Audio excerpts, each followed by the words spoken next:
I thought this was an interesting article worth probably bringing up because I think there's some issues that can be used at it. This is a PubMed article, and they're discussing this protozoal parasite called Blastocystis hominis, and it was well known. It serves it's in probably a lot of different people. And there was arguments back and forth of whether that it was pathogenic. So in other words, is it making people, so giving people irritable bowel syndrome or making people sick? And they went back and forth over the whole thing. But they began to understand the subtypes. There it is right here, subtypes. And that's the big key word in this whole thing. They used PCR analysis, which is pretty accurate, can figure out some of the DNA of it for detection purposes. But here they're saying that it's a very common intestinal parasite found in humans and other hosts. It remains controversial because they could never figure out that there was a group that believed it was commensal or that it belonged in the gut, but didn't cause any problems. So commensal just means it's a resonant there that sort of just hangs out, but it doesn't cause any pathogenic problems. It just makes people sick. And then there were people who were getting sick from it, and so they went back and forth over the whole thing. Well, it wasn't until they began to realize that subtypes were part of the problem. So they could see, where's that at? 5 subtypes were identified.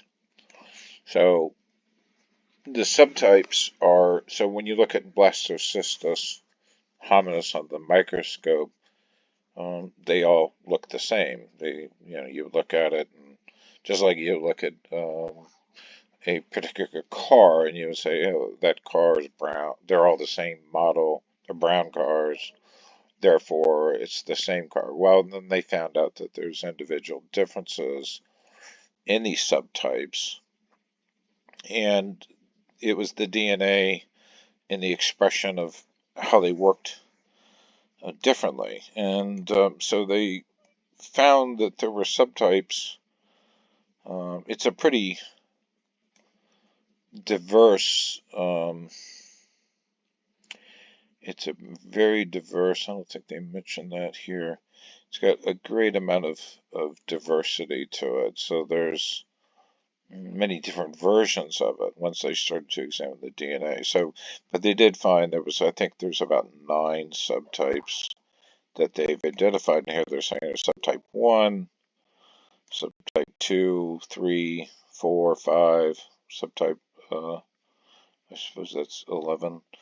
And what they found out was that these certain subtypes were indeed pathogenic. Now, what's interesting is that some of the remedies, there was a website, I have the link for it. It's been archived of people's different experiences with it. And a lot of people had mentioned what antibiotics that they were taking. Some people were getting success with usually their groupings of antibiotics, stacks, or cocktails of antibiotics, and they say, I use this one and that one and eradicate it. And then somebody else will come up with a completely different set of antibiotics, and they would say that they got help from that. I knew somebody that used a combination that was completely off. It was sort of a different combination most people were using. And most of this is due to the DNA nature inside the organism.